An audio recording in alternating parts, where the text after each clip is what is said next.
안녕하십니까? 저는 지금 60을 훌쩍 넘긴 딸 하나를 애지중지 키워낸 여자입니다. 아무리 생각해도 저만큼 인생을 매일매일 사건과 사고로 쌓아올린 사람은 없는 것 같아서 이야기를 풀어보고자 이곳을 찾아와 사연을 올리게 되었습니다. 이 나이가 될 때까지 정말 하루도 일이 없었던 적이 없더라고요. 어찌 보면 기구한 운명이고 어찌 보면 빡빡한 인생이지만 여러분들께 제 이야기를 들려드리고 싶어서 찾아왔습니다. 하루에도 수십 번씩 바뀌는 갈대 같은 마음처럼 제 인생이 참 여러 번 바뀌었습니다. 시작은 미약하나 끝은 창대하리라는 말처럼 제 인생의 끝이 아주 화려하길 기대해 보면서 이렇게 제 인생을 글로 풀어나가 보렵니다. 어찌 제 삶을 글 몇 줄로 끝낼 수 있겠냐마는 최대한 청취자 여러분들이 듣기 쉽도록 이야기를 써내려가겠습니다. 끝까지 들어주시고 제 인생의 끝을 여러분이 함께 해주신다면 더할 나위 없이 좋을 것 같습니다. 저는 강원도 산골에서 태어나 뒤로 10발자국만 디뎌도 산이 나오는 시골 깡촌에서 쭉 자랐습니다. 산 공기도 좋고 물소리도 졸졸 나고 가끔 가다가 들짐승이라도 마주치는 날에는 죽었다 싶을 정도로 무서워서 도망을 가야 하기도 했지만 그 시골이 참으로 정겨웠습니다. 자식을 더 낳고 싶어 했지만 저를 낳고 뭔가가 잘못되어 더 이상 자식을 가질 수 없게 된 우리 어머니는 저를 정말 금이야 오기야 키워주셨습니다. 어릴 때 저는 시골에서 사는 게 너무나도 행복했지만 점점 커갈수록 이 좁은 시골에서 자급자족하며 생활하는 것에 신물을 느끼게 되었습니다. 저희 아버지는 북을 치는 사람이었는데 국악을 하시는 대모님을 따라다니면서 푼돈을 벌며 생활하시던 분이었습니다. 저는 당연히 제대로 된 교육을 받으면서 자라지 못했고 북을 치는 아버지를 따라 장터에 나가는 것이 가장 재미있는 일이라 여기며 살았습니다. 보고 배운 것이 그것뿐이라 저는 어릴 때부터 구수한 소리를 잘 따라내었고 장터에 따라 나가서 북을 치는 아버지 옆에서 노래를 부르며 용돈을 벌었습니다. 그게 제가 초등학교 저학년 때의 일이었는데 가끔 장터에 나온 동급생 친구들에게 놀림을 당하기도 했지만 돈을 벌어 과자를 사 먹을 수 있음에 기쁘기만 했습니다. 학교에서도 제가 장터에서 노래를 부른다는 것이 소문이 나서 가끔 선생님들께서 노래를 시키기도 하셨습니다. 어린 나이였지만 시골에 다 쓰러져가는 집에 사는 저는 학교 근처에 새 아파트에 사는 친구들이 부러워 돈을 모아 집을 사고 싶다는 열망을 가지게 되었습니다. 어느 날은 평소와 다름없이 장터에 나가 구수한 트로트를 부르며 1,000원, 2,000원 꼬깃꼬깃 용돈을 모으고 있었는데 외부에서 오신 명창이 저를 발견한 것입니다. 제가 노래를 부르는데 한이 서려 있다면서 나이도 어린데 어찌 이리 노래를 잘 부르는 거냐고 저에게 노래를 업으로 삼을 생각은 없냐고 하셨습니다. 당시에 저는 돈 버는 재미에 맛이 들려 있었기 때문에 땀을 뻘뻘 흘리며 거절을 하는 아버지 옆에서 꼭 하고 싶다고 제 의견을 피력했습니다. 사탕을 잔뜩 사주겠다는 명창의 말에 이끌려 저는 노래를 제대로 배우기 시작했죠. 그 명창은 판소리를 하는 사람이었던 것이었습니다. 어줍지 않게 트로트만 따라 부르던 제가 판소리를 하려고 하니 여간 힘든 것이 아니었습니다. 정말 TV 드라마에서 보는 것처럼 날이 추워지는 가을날, 산 중턱에 있는 폭포수에 들어가 득음을 위해 물살을 맞으며 노래를 부르기도 했습니다. 명창이 말하는 득음이 어떤 것인지도 모르는 12살 된 아이가 소리를 내고 있으니 어디 제대로 된 결과물이 바로 나오겠습니까? 저는 그 득음의 길을 걷기 위해서 쉬지 않고 노래를 불렀고 사춘기가 오고 목소리 톤이 미묘하게 달라지는 시기에 소리를 하도 질러댄 탓에 목소리가 걸걸하게 바뀌었습니다. 우리 아버지는 여자의 목소리가 이리 쉬어빠져서 어쩌냐 하며 걱정을 하시면서도 명창의 소리가 나는 것 같다면서 좋아하시기도 했습니다. 목에서 피가 날 정도로 노력을 한 결과 저는 좋은 소리를 가지게 되었고 판소리계의 샛별이라는 별명까지 가지게 되었습니다. 그게 제 나이 13일 때의 일이니 아주 오래전 일이긴 하지요. 명창은 강원도 산골에서 떼국물 줄줄 흐르던 저를 발견하여 국내에서는 모르는 사람이 없을 정도로 유명한 판소리꾼으로 저를 키워냈습니다. 중학생이 되면서 각종 국내 대회를 휩쓸던 저는 우연한 기회에 국제대회에 출전을 하게 되었고 그곳에서 우리 고유의 소리인 판소리로 우승을 차지했습니다. 아름다운 꾀꼬리 같은 소리를 내는 사람들 사이에서 걸걸한 소리를 뽑아내는 것이 이질적이긴 했지만 제 한이 서린 소리를 외국인들도 알아차린 거죠.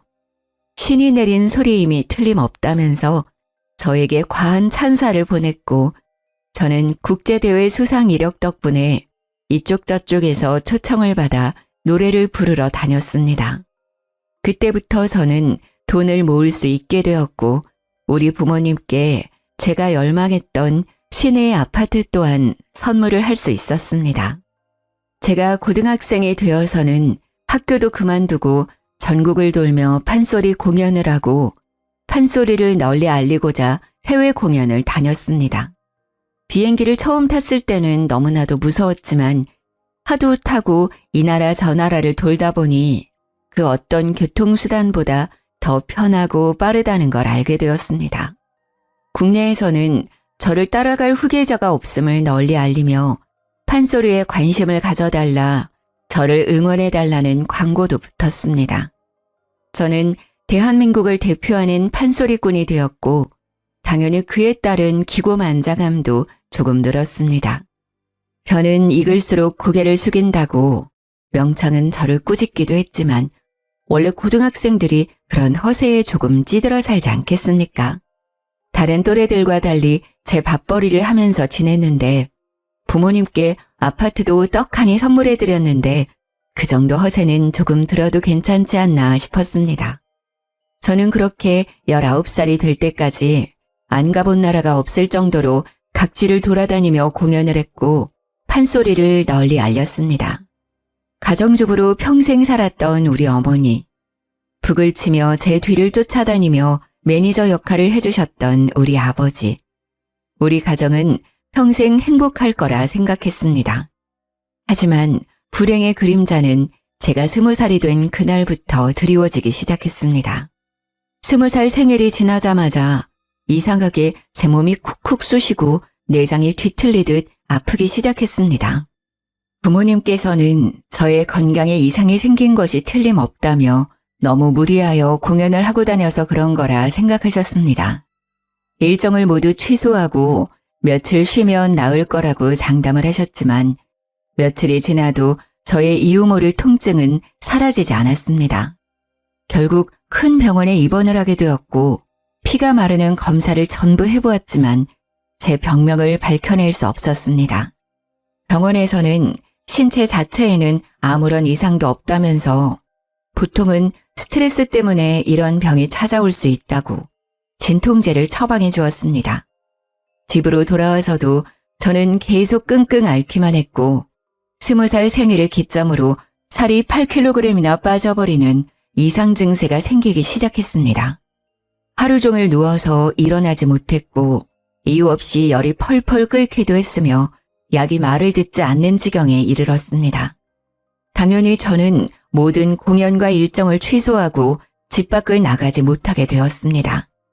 전업주부로 살던 저희 어머니께서는 24시간 제 곁을 지키면서 고열에 시달려 헛소리를 찍찍 내뱉는 저를 위해 기도하셨습니다. 하지만 나아질 기미가 전혀 보이지 않았고 결국에 저희 아버지께서는 저를 무당에게 데려가 굿이라도 해야 하는 것 아니냐고 하셨습니다. 저희 어머니는 절대로 무당에게 보낼 수 없다며 약을 꾸준히 쓰다 보면 나을 것이라고 극구 반대를 했습니다. 하지만 투병을 한 지 1년이 가까워짐에도 제 병명은 그 어떤 병원에서도 밝혀내지 못했고 저는 뼈만 남은 상태로 앙상하게 변해버렸습니다. 그때의 기억은 잘 나지 않습니다. 너무나도 아팠고 매일 환청에 들렸고 누군가 제 몸을 탐내고 있었던 것 같은 기분이었습니다. 저는 이대로는 못 살겠다, 제발 죽여달라고 어머니의 손을 붙들고 매일을 울었습니다. 하나뿐인 자식을 어찌 홀로 보내겠냐며 저희 어머니께서는 버텨야 한다고 제 손을 붙잡고 매일 기도를 하셨습니다. 그렇게 1년이 지나는 시간 동안 저는 산송장으로 변했고 결국 아버지의 손에 이끌려 무당을 찾아가게 되었습니다. 용하다는 그 무당은 산속 깊은 곳에 신당을 꾸려 지내고 있었는데 엎이다시피 등장한 저를 보고는 혀를 끌끌 찼습니다. 딱 보아하니 이 계집의 목소리가 신통방통하구나. 그러니 목소리를 탐나는 신이들로부터서 떨어질 생각을 안 하지. 이 계집에 살리려면 신내림 구슬하는 수밖에 없어. 들러붙은 신이 앵간에서는 떨어지지 않는 분이시다. 넋을 그리고 전국을 떠돌아도 방법은 신내림굿 하나뿐이야. 당연히 판소리로 이름을 알리고 있던 제가 무당이 되어야 한다고 하니 저희 부모님께서는 죽어도 안 될 일이라고 극구 반대를 하셨습니다. 특히 어머니께서는 하나뿐인 딸을 어찌 무당으로 만들고 자기들이 발 뻗고 살 수 있겠냐고 절대 안 될 일이라고 살려만 달라고 울고불고 빌었습니다. 하지만 무당은 살릴 수 있는 방법은 신내림굿밖에 없다면서 어머니께 신내림을 받지 않겠다면 애를 데리고 나가라고 소리를 치셨다고 하셨습니다. 제 병명은 열병도 정신병도 아닌 신병이라는 것이었습니다. 저는 흐릿해지는 정신 속에서도 그 말만큼은 제대로 들었습니다. 신병은 고칠 수 없는 병이라고, 저 여자애가 아니라면 누구라도 저 신을 모셔야 하는 운명이라고, 호통을 치는 무당의 목소리를요. 부모님께서는 절대로 있을 수 없는 일이라며 저를 다시 데리고 강원도로 오셨고 저는 정말 숨이 꼴딱 넘어가는 지경까지 이르렀습니다. 병원에서도 병명을 알 수 없으니 기도에 의존해라, 마음의 준비를 해라 하는 말만 반복했고요. 결국 부모님께서는 저를 이렇게 잃을 수 없다는 마음에 다시 무당을 찾아가셨습니다. 많이 노하셨다. 자기 인생에 순응하지 않고 순리를 거스르겠다고 결심을 했으니 누구라도 신내림을 받아야 할 것이야. 결국 저희 어머니께서 저 대신 신내림을 받겠다고 결심을 하셨고 신내림 굿을 통해 믿기 힘들겠지만 어머니는 무당이 되었습니다. 신내림 굿이 꼬박 15일간 이어졌고 저는 시름시름 앓다가 점점 몸이 호전되는 것을 느끼게 되었습니다. 정말 그 누구도 겪지 못할 신기한 일이었습니다. 15일 동안 열이 끓었다가 가라앉았다가 내장이 뒤틀렸다가 잠잠해졌다가 하더니 15일 뒤 저는 제 두 다리로 방을 걸어 나왔습니다. 홀로 제 옆을 지키던 아버지께서는 제 다리로 걸어 나오는 저를 보고 눈물을 하염없이 흘리셨습니다. 저는 정신이 맑아지는 기분을 느끼며 아버지께 그동안 고생하셨다고 이야기를 하는데 아무리 찾아도 우리 어머니가 보이지 않더라고요. 그제야 저는 어머니께서 저 대신에 신내림 굿을 받았고 무당이 되어 암자에 들어가게 되었다는 소식을 접할 수 있었습니다. 저는 저를 위해 한 몸을 희생하신 어머니의 모성애에 끊임없이 눈물을 흘렸습니다. 어머니가 너무나도 보고 싶고 그리웠습니다. 저는 며칠 지나서 몸이 정말 완벽하게 일상에 적응을 하자마자 어머니를 찾기 위해 산속에 있는 암자를 찾아갔지만 어머니를 볼 수 없었습니다. 신의 노여움이 엄청나게 컸고 저를 다시 만나면 제 몸을 집어삼킬지도 모른다고 하여 저와 만나는 것을 거부하셨기 때문이었습니다. 그 뒤로 저는 아버지와 단둘이 생계를 이어가야 했고 어머니와는 거의 생이별을 한 채 지내야만 했습니다. 신이 저를 탐내고 있다는 것이 현재 진행 중인 일이었는지 찾아가도 암자 문을 닫고 저를 만나주지 않는 어머니 때문에 어쩔 수 없이 어머니를 잊고 살아야 했습니다. 1년에 한두 번 정도 암자 전체가 개방되어 너도 나도 신을 기리며 기도를 하러 오는 사람들 속에 파묻혀 멀리서 어머니를 보는 것 말고는 볼 수 없었습니다. 저는 다시 판소리를 시작하게 되었습니다. 멀리서나마 어머니께서 제 소식을 듣고 응원을 해주시길 바라는 마음에서 말입니다. 이전처럼 명성을 되찾는다면 제 기사를 통해서 제 얼굴 한번 더 볼 수 있을 거라 생각을 하고 다시 한번 도약하기 위해 애썼습니다. 저는 명창이라는 수식어를 가지게 되었고 은퇴를 하신 선생님들의 뜻을 받들어 국내의 판소리를 전파하는 일에도 아낌없이 나서게 되었습니다. 그러던 어느 날 우연치 않게 공연을 하러 간 무대 뒤에서 한 남자를 만나게 되었습니다. 그 남자는 저와 달리 서양음악, 성악을 전공한 남자였는데 저에게 한이 서린 그 목소리가 너무나도 아름답다며 다가왔습니다. 아름다운 목소리는 성악 쪽이 아니냐고, 제 목소리는 걸걸한 거지요 하며 대꾸를 하는데 제 목소리에는 남들에게 없는 뭔가가 있다며 푹 빠져들었다고 하더라고요. 제가 했던 공연들은 빠짐없이 다 보았다면서 저에게 사인 한 장을 해주라고 혹시 연락해도 되냐고 전화번호를 알려달라고 했습니다. 판소리를 하면서 남자의 관심을 받았던 적이 별로 없었던 터라 저는 쑥스러운 마음을 숨기며 전화번호를 알려주었습니다. 그렇게 서서히 서로에 대해 관심을 두고 연락을 하기 시작했고 제가 지방에 있든 어디에 있든 보고 싶다며 달려와주는 그 남자에게 빠져들었습니다. 제가 판소리 공연 후 지쳐있을 때 활력소가 되어주고 간혹가다 보고 싶은 마음이 쑥쑥 트는 어머니의 빈자리를 채워주는 그런 남자였습니다. 공허한 마음 한구석을 늘 지니고 살았던 저에게 꽉 차는 사랑을 보여주는 그 남자를 어찌 제가 가만 놔둘 수 있었겠습니까?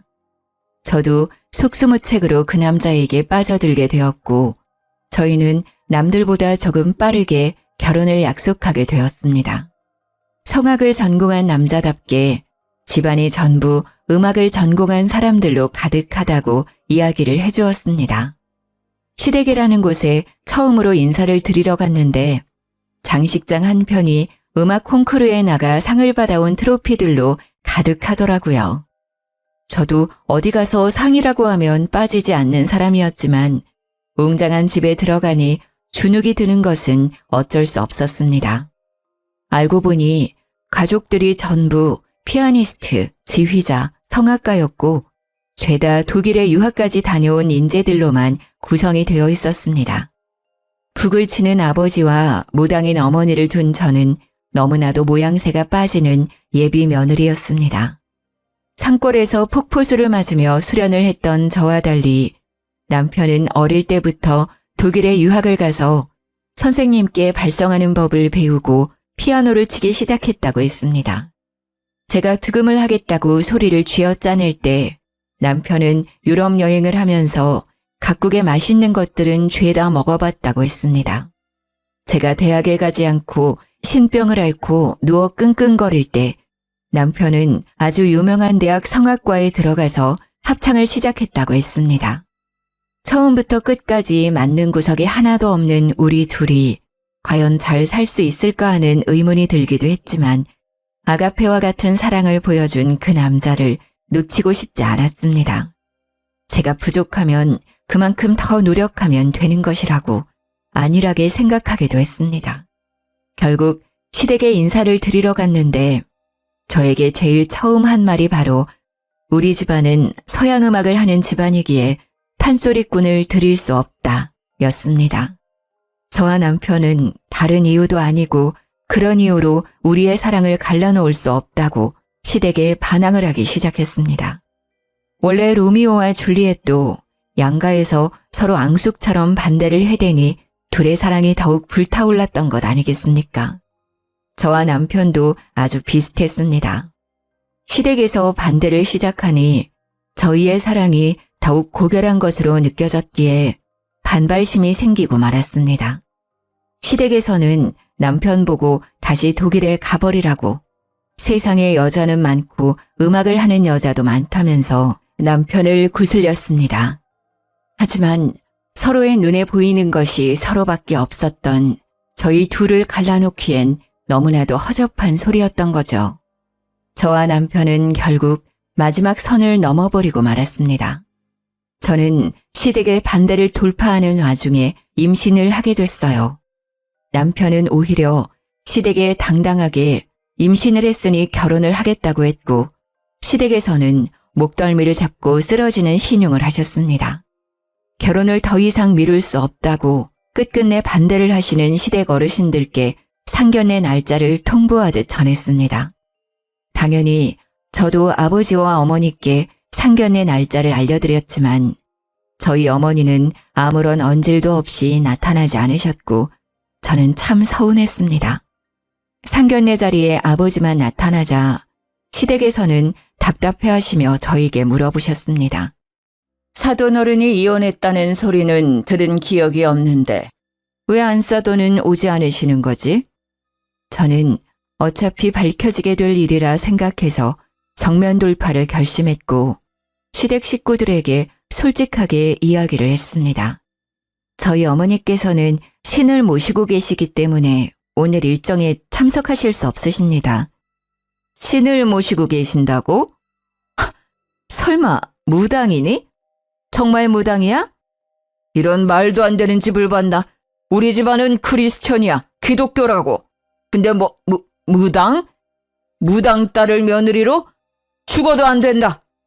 시모는 개거품을 물었고 시부는 얼굴이 새빨갛게 달아올라서는 저에게 삿대질을 하며 죽어도 결혼을 반대할 것이라고 외치셨습니다.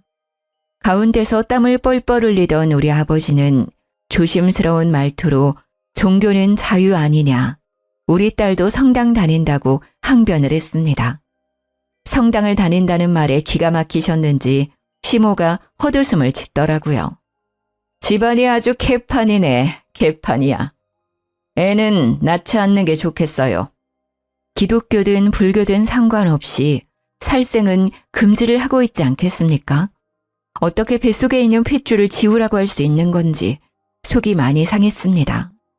제가 아무 말도 없이 고개를 푹 숙이고 눈물을 삼키고 있으니 우리 남편이 벌떡 일어나서는 시댁 식구들을 향해 소리를 쳤습니다. 이 여자와 뱃속에 있는 아이는 제 가족이나 다름없습니다. 부모님께서 그렇게 나오신다면 차라리 의절을 하고 제 가족을 지키겠어요. 당당하게 소리치는 남편에게 저는 무한한 신뢰를 가지게 되었고 남편 또한 저와 아버지께 일어나시라며 이런 사람들과 상종하지 말자고 했습니다. 시댁 식구들은 모두 불쾌한 얼굴을 하고 어디 한번 나가서 잘 먹고 잘 살아보라고 으름장을 놨지만 남편은 꿈쩍도 하지 않았습니다.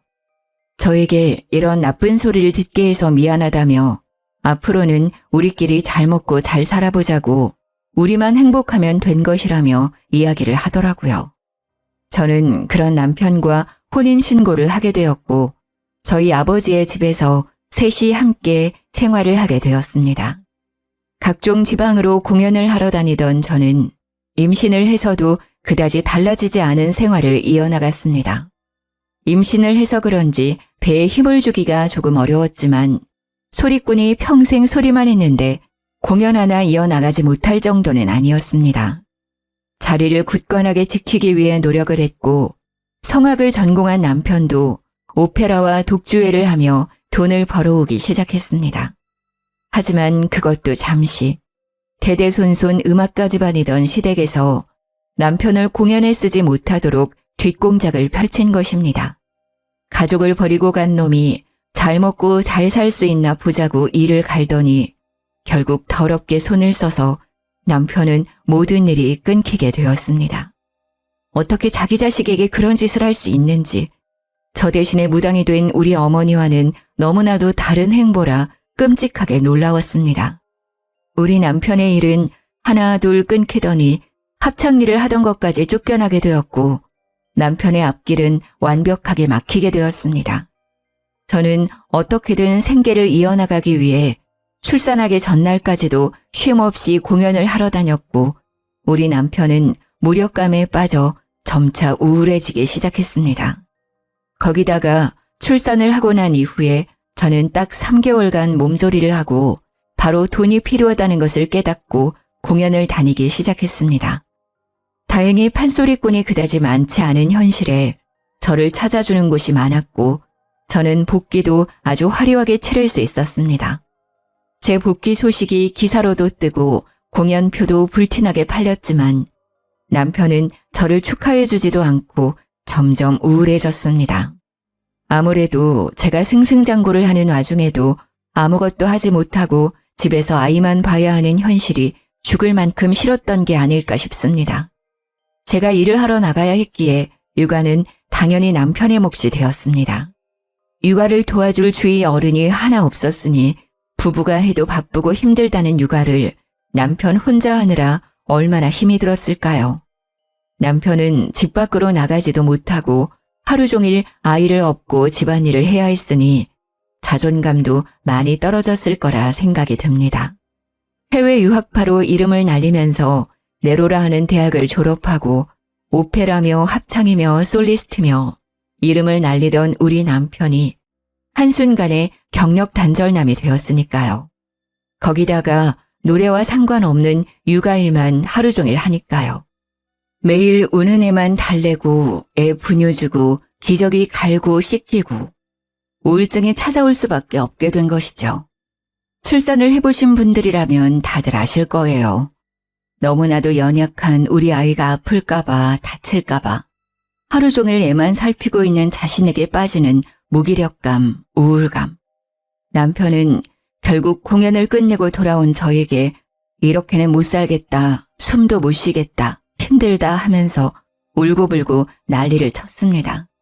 남편의 우는 모습에 놀란 저와 아버지는 남편을 데리고 병원을 찾게 되었고 병원에서는 육아 우울증이 온 것 같다고 했습니다.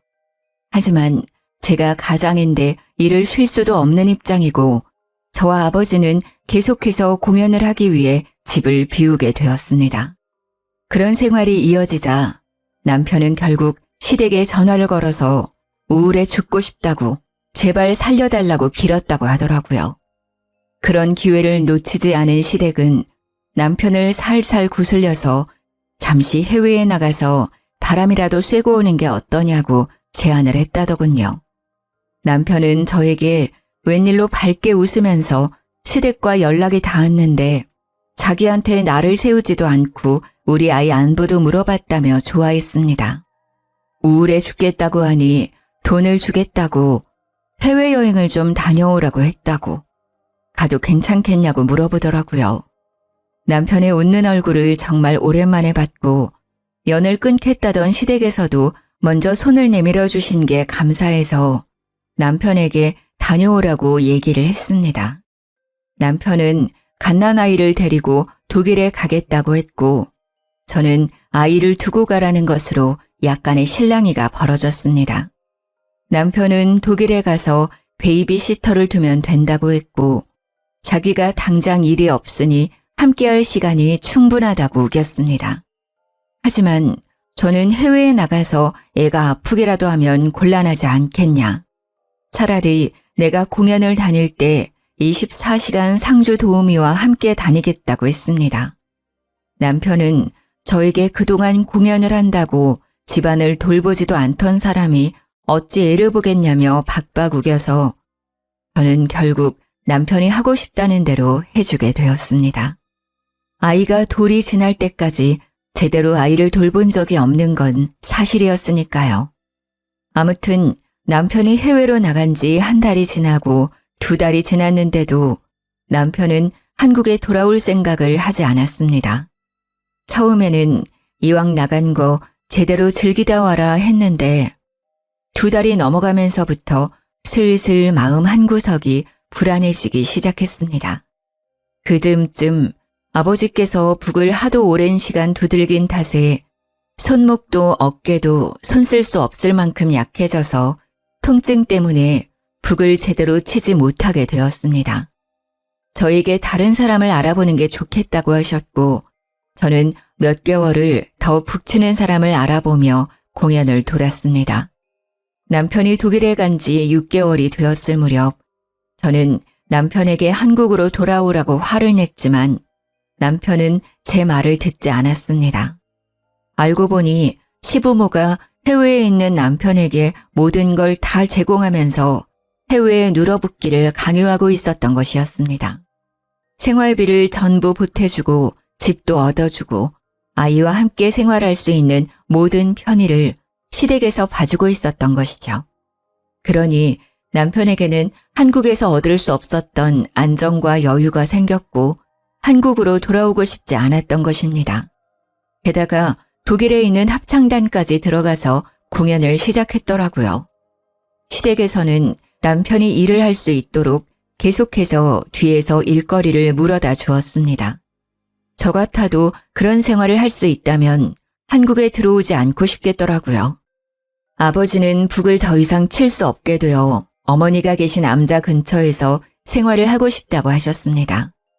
남편은 저에게 아이가 보고 싶지도 않냐며 독일에 들어오기를 바랐고, 저는 결국 한국에서의 생활을 정리하고 독일로 떠나기로 결심을 했습니다. 물론 제 공연을 담당해주던 매니지먼트나 명창들이 저를 말리면서 다시 생각해보라고 몇 번이나 끈질기게 회유를 했지만 저는 가족을 버릴 수 없었습니다.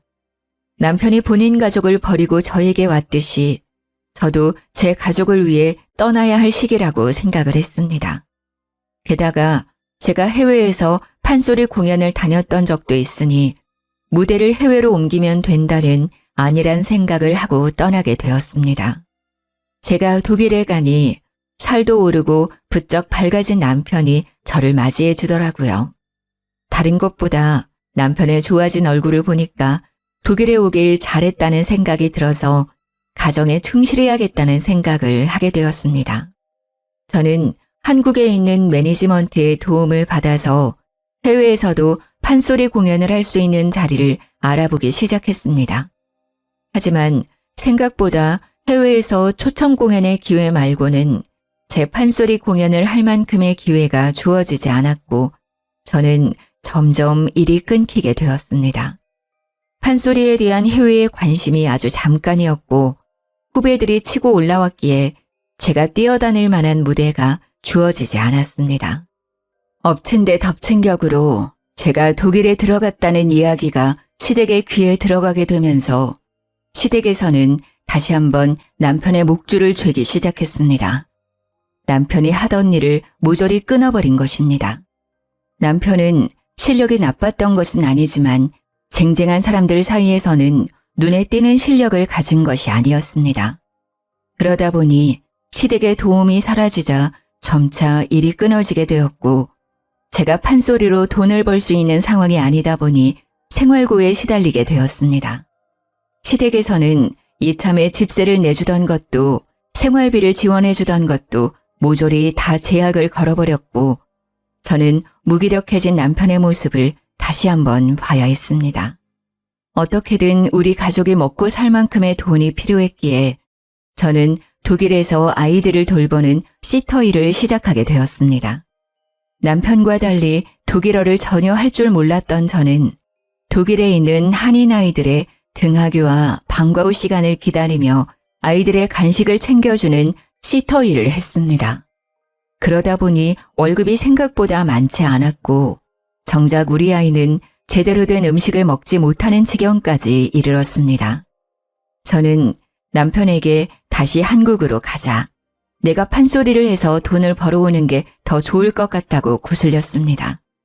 하지만 남편은 모든 게 제 탓이라고 생각하기 시작했고 결국에 저에게 이혼을 이야기했습니다. 당신만 아니었다면 나는 좀 더 좋은 조건으로 일을 할 수 있었을 거야. 평생 사랑하는 노래를 부르면서 행복하게 지냈을 거라고. 독일에 와서도 우리 집 사람들의 도움이 있긴 했지만 행복하게 지냈는데 당신이 온 이후에 모든 것이 물거품처럼 사라졌어. 저를 원망하는 남편의 말에 저는 더 이상 우리 관계를 회복할 수 없을 거라고 생각했습니다. 평생을 사랑만 할 것 같았던 우리 둘은 결국 이혼을 하기로 결심했습니다. 시댁에서도 이혼만 하면 다시 예전처럼 생활할 수 있도록 해주겠다고 남편을 쉼없이 구슬렸더라고요. 결국 저는 이혼 도장을 찍고 아이를 데리고 한국으로 돌아와서 다시 판소리를 시작했고, 다행히 자리를 제대로 잡아서 10살까지 아이를 홀로 키웠습니다. 아버지께서 아이를 돌봐주시는 동안 저는 쉼없이 전국을 돌면서 돈을 벌었습니다. 아이가 초등학교에 입학을 하고 음악가의 피가 흐르긴 하는 건지 피아노를 배우고 싶다고 해서 저는 아이에게 피아노 선생님을 붙여주었습니다.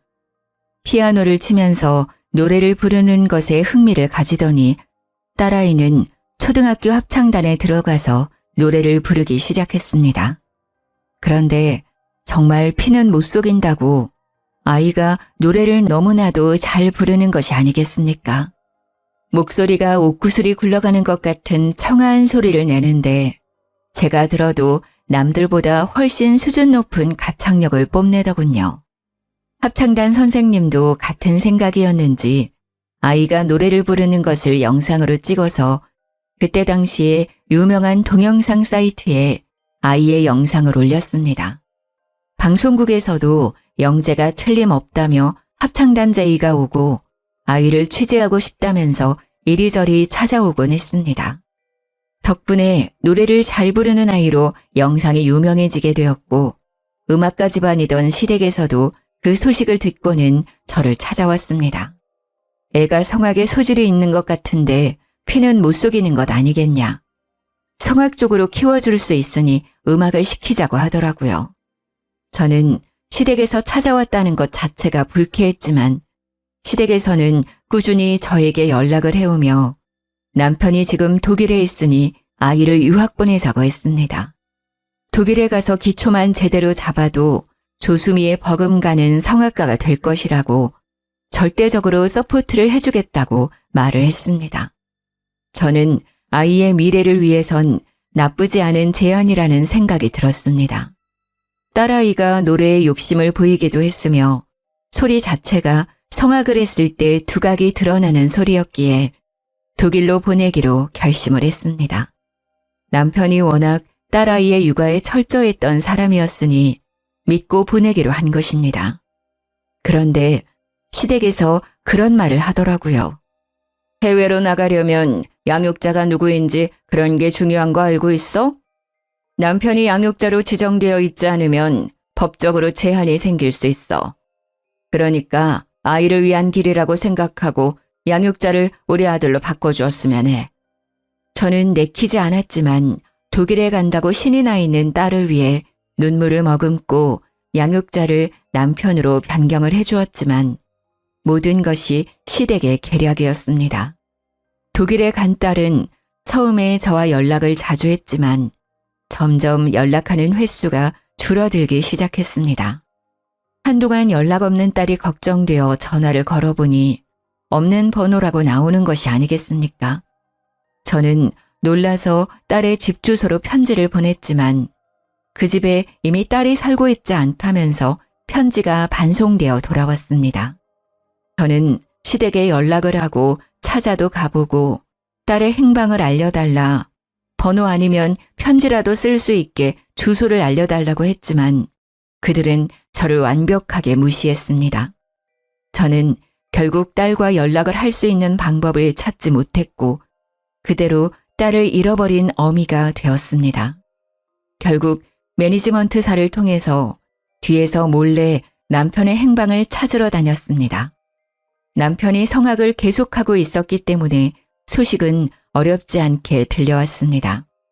남편은 독일에서 만난 유학생과 재혼을 했고 재혼을 한 여자가 불임 판정을 받게 되어 자식을 가질 수 없다는 걸 알고 저희 딸을 데리고 간 것이었습니다. 그 모든 사실을 알게 된 이후에 정말 인생이 허탈하더군요. 우리 딸을 당당하게 호적에 올려놓고 자기 자식인 것 마냥 데리고 다니면서 함께 노래를 부르고 있다는 게 아니겠습니까? 그 뒤로 저는 제3자에게 간간히 들려오는 소식 말고는 딸의 얼굴조차 볼 수 없게 되었습니다.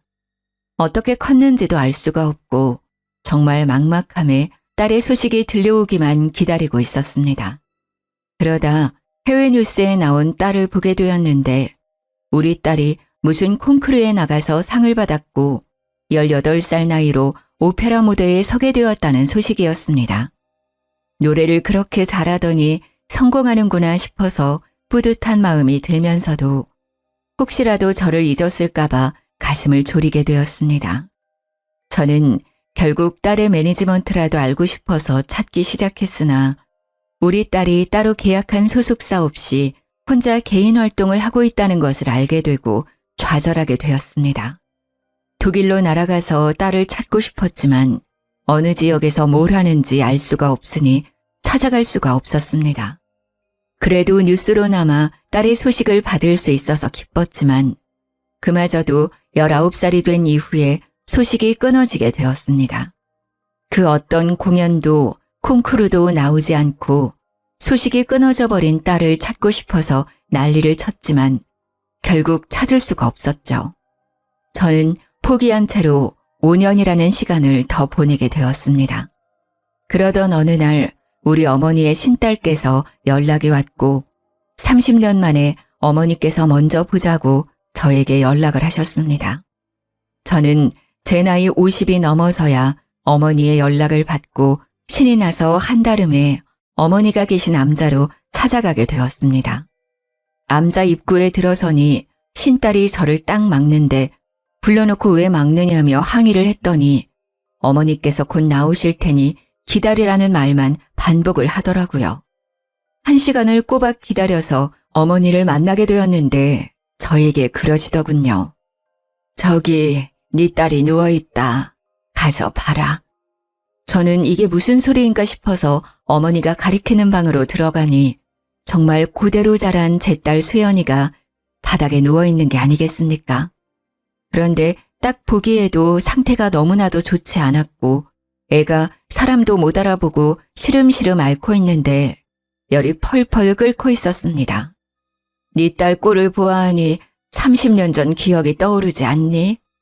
네 딸이 신병이 찾아온 것 같다. 너처럼 신을 받지 않으면 죽을 수도 있을 것 같은데 너는 어쩌겠니? 너도 나처럼 대신 신을 받을래? 제가 대신 신내림을 받으면 우리 수연이는 살 수 있는 건가요? 너를 봐라. 똑같은 거지. 대신 나처럼 실력이 떨어지기 전까지는 만나기 힘들 거야. 곱게만 커야 할 우리 딸에게 그런 병이 생겼다는데 제가 뭘 가리겠습니까? 당연히 신내림을 받아야겠다고 생각했습니다. 수연이가 잠시 정신을 차렸을 때 이야기를 들어보니 독일에서 승승장구하다가 갑자기 신병이 찾아와 사경을 헤매게 되었고 시댁 식구들이 여기에 버려두고 가버렸다고 했습니다. 남편 새끼에 대한 조금의 정까지 전부 털려버렸습니다. 저는 딸과 대화를 통해 그간 쌓인 오해를 풀었고 신내림을 대신 받기로 결심을 했습니다.